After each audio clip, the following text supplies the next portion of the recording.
नमस्कार, capital TV Bihar देख रहे हैं आप और आपके साथ मैं हूं नवेंदु।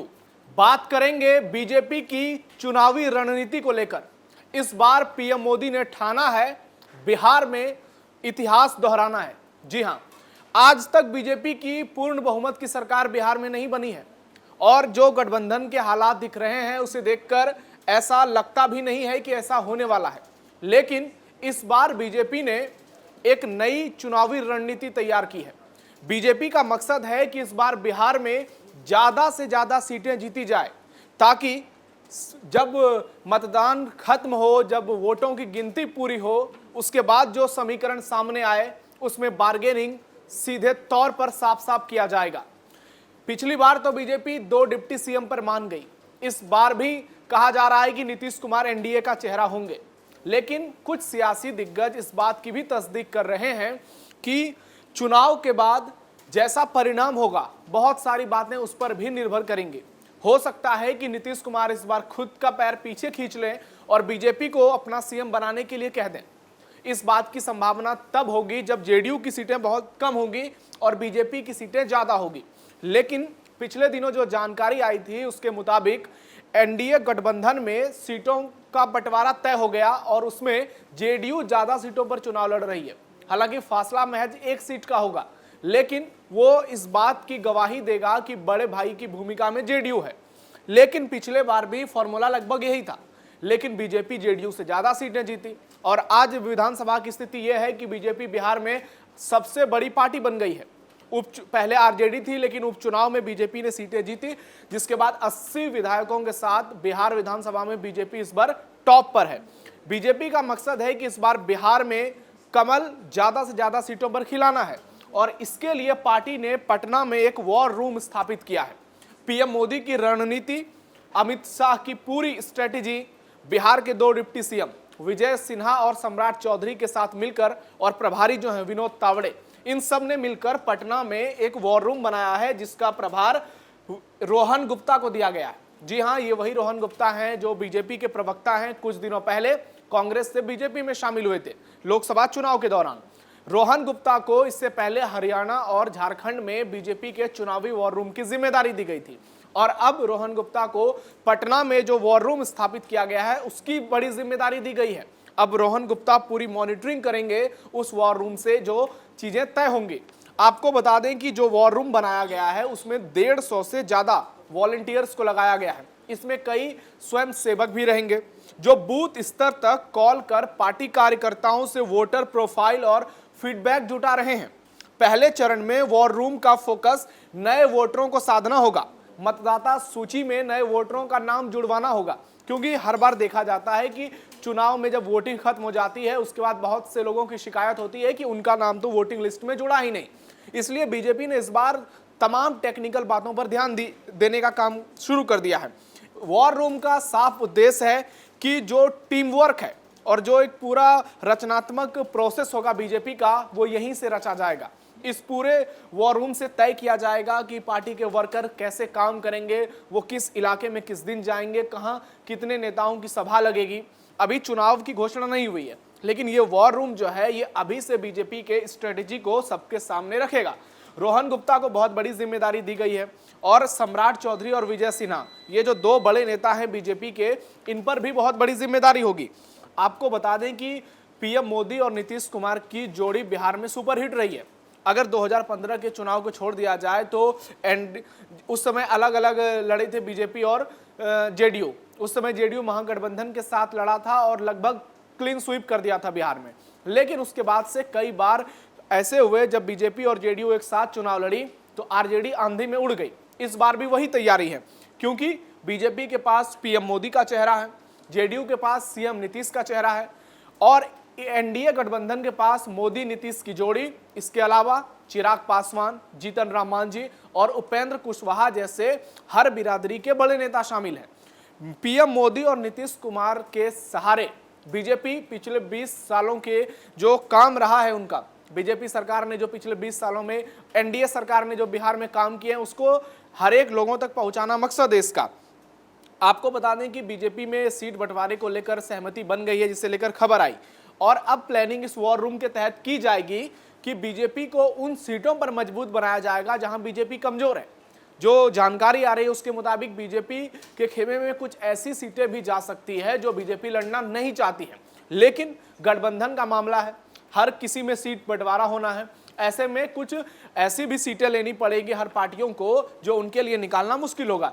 इसीलिए बीजेपी ने एक नई रणनीति बनाई है कि वो सीट जहां बीजेपी के लिए ज्यादा चुनौती होगी, हो सकता है वहां मुस्लिम वोटर ज्यादा है, हो सकता है वहां एमवाई समीकरण फैक्टर जो है वो ज्यादा होगा।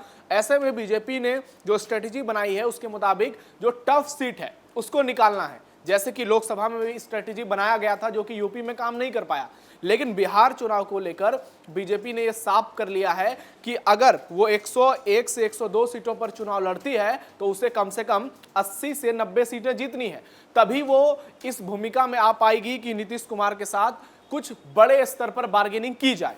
आपको बता दें कि जो फोकस है बीजेपी का वो महिला वोटरों पर है। बिहार में महिला वोटर बहुत खास रही हैं एनडीए के लिए, और कहा जाता है कि सीएम नीतीश जिस तरफ होते हैं महिला वोटरों का रुझान उस तरफ होता है।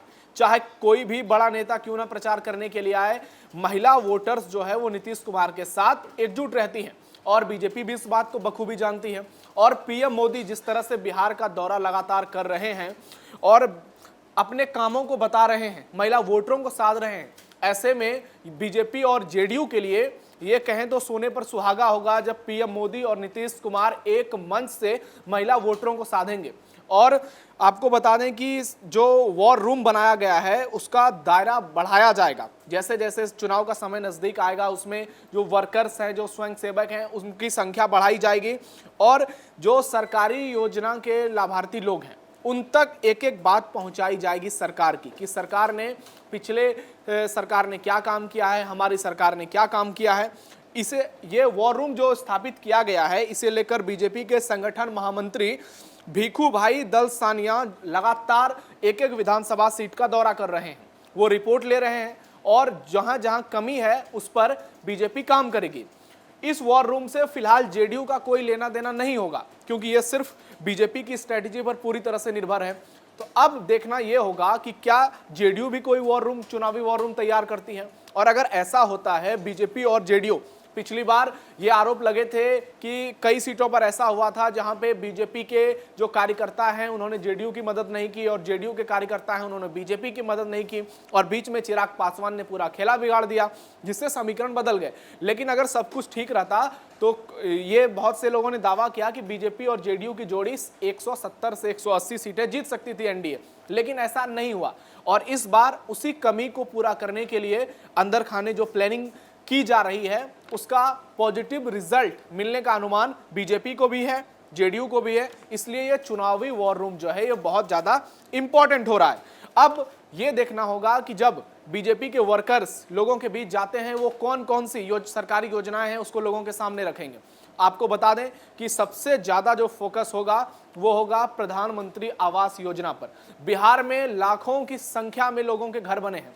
शौचालय योजना, बहुत से लोगों को बाहर जो शौच के लिए जाते थे उन्हें बहुत दिक्कत होती थी, लेकिन प्रधानमंत्री शौचालय योजना से लोगों को बहुत बड़े पैमाने पर लाभ मिला है। इसके बाद जो बिहार सरकार योजना चला रही है नल जल योजना, ये भी बड़े पैमाने पर लोगों के जीवन में असर कर रहा है।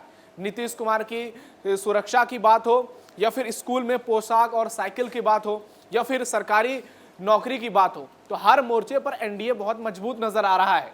और अभी ऑपरेशन सिंदूर को लेकर भी बीजेपी के जो कार्यकर्ता हैं वो एक एक घर में जाकर स्पेशल तौर पर पर्ची बांटेंगे और बताएंगे कि किस तरह से भारतीय सेना ने पीएम मोदी की अगुवाई में पाकिस्तान में घुसकर पाकिस्तान को धूल चटाया है, आतंकवादियों को मिट्टी में मिलाया है। तो पूरा जो नैरेटिव है, पूरी स्ट्रेटेजी है, वो एनडीए के पक्ष में नजर आ रहा है। जब पीएम मोदी और नीतीश कुमार एक मंच से जंगल राज के खिलाफ लालू और तेजस्वी को घेरेंगे तो उनके लिए मुश्किल होगा जवाब देना। बीजेपी ये बात भली भांति जानती है कि अगर जंगल राज के मुद्दे को बार बार उठाया जाएगा तो ये एनडीए गठबंधन के लिए बहुत फायदे का काम करेगा, क्योंकि आज भी बिहार की बहुत बड़ी आबादी है जो खुद को जंगल राज से अलग नहीं कर पाती है, क्योंकि उन लोगों ने वो दौर देखा है, लालू राज में अपराधियों का दौर, माफियाओं का दौर, गुंडों बदमाशों का दौर, जब दलितों के जमीन पर कब्जा जमा लिया जाता था, जब लोगों को राह चलते छेड़ा जाता था, सरेआम लूटपाट होती थी उनके साथ, महिलाएं लड़कियां शाम में घर से बाहर नहीं निकल पाती थी, बाजार तक जाना उनके लिए बहुत बड़ी चुनौती होती थी। तो ऐसे में अब बीजेपी का जो ये चुनावी वॉर रूम है वो कई मायनों में पार्टी के लिए निर्णायक साबित हो सकता है। एक एक वोटर्स तक पहुंचना पार्टी ने ये रणनीति तैयार की है और इसके सहारे जो फाइनल सीट बंटवारे का आंकड़ा आएगा तब पूरी तरह से और स्पष्ट हो पाएगा कि बीजेपी क्या 101 से 102 सीटों पर ही चुनाव लड़ेगी और उसकी रणनीति फिर तय होगी कि कितनी सीटों को वो कितने कैटेगरी में बांटे, क्योंकि कहा यह जा रहा है कि बीजेपी 3 कैटेगरी में सीटों को बांटने वाली है।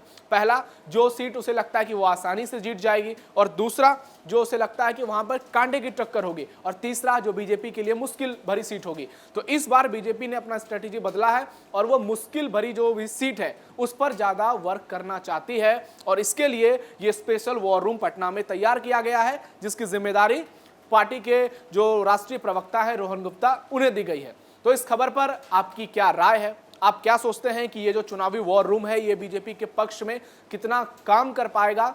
कमेंट बॉक्स में अपनी राय जरूर दीजिएगा। फिलहाल इतना ही। आप देखते रहिए कैपिटल टीवी बिहार।